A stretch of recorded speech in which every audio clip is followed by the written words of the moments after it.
Hello बच्चों, let's read the question. Question कह रही है कि बॉन्ड ऑर्डर जो होता है वो नॉर्मली आपको आइडिया देता है stability of a molecular species का, right. All the molecules with H2, Li2 and B2 have the same bond order yet they are not equally stable. उनका स्टेबिलिटी ऑर्डर बेसिकली आपको यहाँ बताना है कि क्या होगा। सो बच्चों, एक चीज आपको यहाँ पे समझनी होगी कि मुझे यहाँ पर स्टेबिलिटी ऑर्डर की बात करनी है, तो की कॉन्सेप्ट देखते हैं इस क्वेश्चन का। देखो, नो डाउट आपका जो बॉन्ड ऑर्डर होता है वो आइडिया देता है stability of a molecular species का। बट हमारे पास जो एक स्टेबिलिटी फैक्टर जो और होता है वो होता है कि हमें देखने होते हैं anti bonding electrons.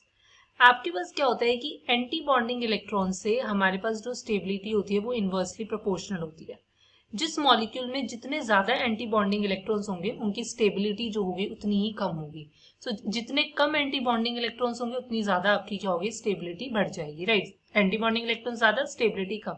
Anti bonding electron कम, स्टेबिलिटी आपकी क्या होगी, ज्यादा होगी। ये बात आपको यहाँ पर समझनी है। अब अगर मैं यहाँ बात कर रही हूँ, सो मुझे कैसे पता लगेगा कि किसमें कितने एंटी बॉन्डिंग इलेक्ट्रॉन्स है। सो मुझे उनका मॉलिक्यूलर ऑर्बिटल पता होना चाहिए, राइट। मॉलिक्यूलर ऑर्बिटल डायग्राम, उनकी कॉन्फ़िगरेशन पता होनी चाहिए। जैसे H2 के केस में क्या होता है कि ये H2 की एटॉमिक ऑर्बिटल्स होंगी, मतलब दोनों हाइड्रोजन के एटॉमिक ऑर्बिटल्स, राइट। और आपको बताइए कि हाइड्रोजन के केस में तो हमारे पास क्या होता है कि सिर्फ और सिर्फ 1s ऑर्बिटल्स होती है। तो ये सिग्मा 1s है, ये सिग्मा स्टार 1s है, फाइन। सो ये इसकी 1s ऑर्बिटल्स है। सो टोटल इलेक्ट्रॉन्स हाइड्रोजन में एक ही होता है, H2 में 2 इलेक्ट्रॉन्स हो जाएंगे। सो H2 के केस में सबसे पहले आपको बताइए कि लोअर एनर्जी ऑर्बिटल्स फिल होंगी। सो मेरा सिग्मा 1s फिल होगा। सो इसमें से 2 ही इलेक्ट्रॉन्स हैं, मतलब एंटी बॉन्डिंग में एक भी नहीं है। अब अगर मैं बात करती हूँ यहीं पर हमारे पास क्या है नेक्स्ट आपका, अगर मैं देख रही हूँ हमारे पास क्या है, आपका B2 है और आपके पास क्या है, Li2 है। अगर मैं बोरोन की बात करती हूँ तो बोरोन में टोटल क्या होते हैं आपके पास, 10 इलेक्ट्रॉन्स होंगे। एंड यहीं पर लिथियम में क्या होंगे आपके पास, लिथियम में हमारे पास होंगे टोटल 6 इलेक्ट्रॉन्स। सो कैसे देखोगे, देखो लिथियम की अगर मैं देख रही हूँ, सो अगेन लिथियम में आप कैसे दिखाओगे, ये मेरे पास क्या है, लिथियम की एटॉमिक ऑर्बिटल्स है, फाइन। ये उसकी 1s है, क्लियर। सो 1s, उसके बाद आपके पास क्या होगा, 2s। यहीं पर अगर मैं दिखा देती हूँ ऐसे, ये इसकी 2s ऑर्बिटल्स है। सो आपके पास टोटल देखो, लिथियम में टोटल कितने इलेक्ट्रॉन्स होंगे, 6। सो पहले इनिशियली सिग्मा 1s फिल होगा, फिर सिग्मा स्टार 1s। नेक्स्ट मेरे पास क्या है, सिग्मा 2s। और ये मेरे पास क्या होगा, सिग्मा स्टार 2s। 1 2 3 4 5 6, ओके। सो 6 इलेक्ट्रॉन्स हो गए। सो यहाँ पर मेरे पास सिर्फ एंटी बॉन्डिंग में क्या है, 2 इलेक्ट्रॉन्स है। सो यहाँ अगर मैं एंटी बॉन्डिंग इलेक्ट्रॉन्स की बात कर रही हूँ, एंटी बॉन्डिंग में इलेक्ट्रॉन्स की बात कर रही हूँ, सो लिथियम 2 का केस है और हमने हाइड्रोजन 2 का केस कर लिया। लिथियम 2 में 2 है और हाइड्रोजन में मेरे पास 0 है। अब मेरे पास क्या बचा, आपका B2। क्योंकि अब यहाँ पर बात करती हूँ उसका अगर ऑर्बिटल डायग्राम बनाऊंगी, सो वो कैसे दिखाओगे, देखो अगेन 1s, राइट। ये सिग्मा 1s में 2 इलेक्ट्रॉन्स, फिर आपका क्या है, सिग्मा स्टार 1s में 2 इलेक्ट्रॉन्स। टोटल आपके पास यहाँ पर कितने होंगे, 10 इलेक्ट्रॉन्स, क्योंकि एक बोरोन में 5 इलेक्ट्रॉन्स होते हैं, राइट। ये 2s ऑर्बिटल्स है। इसमें आप कैसे दिखाओगे, आपके पास क्या होगा यहाँ पर, अगर मैं बात करती हूँ,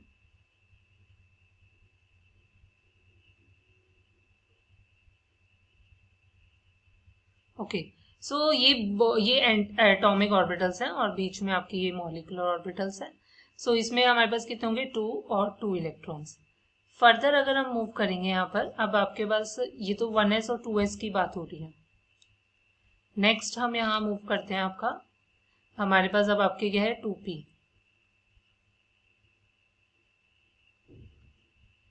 राइट। सो इस टाइप से दिखा दोगे।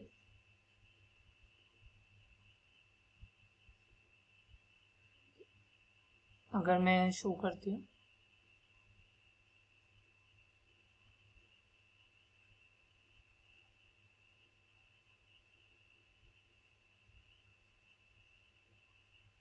सो यहाँ पर आपको समझना होगा,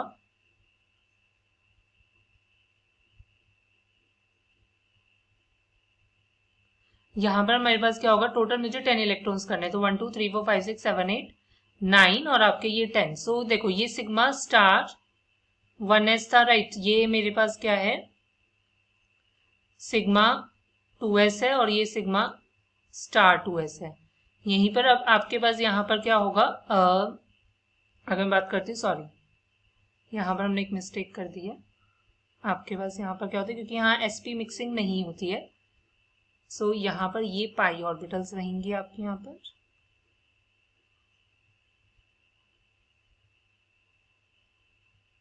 फाइन, और यहाँ मेरे पास सिग्मा रहेगा, तो ये सिग्मा 2p z है और ये मेरे पास पाई 2p(x) और पाई 2p(y). सो टोटल कितने मैंने फिल कर लिए, 1 2 3 4 5 6 7 8 9 और ये हो गया मेरे पास 10। बाकी के आपके ऊपर वाले एंटी बॉन्डिंग होंगे।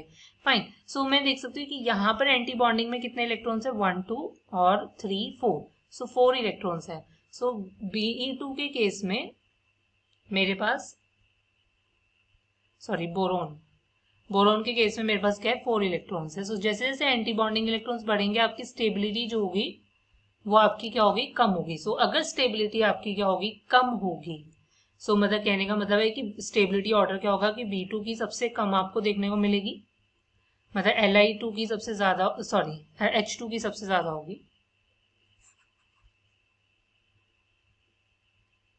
H2 की सबसे ज्यादा होगी, फिर आपका Li2 और सबसे लीस्ट आपकी क्या होगी, B2 की, राइट। सो ये आपका क्या है, करेक्ट ऑर्डर जो है वो आपको यहाँ पर स्टेबिलिटी का आपको देखने को मिलेगा।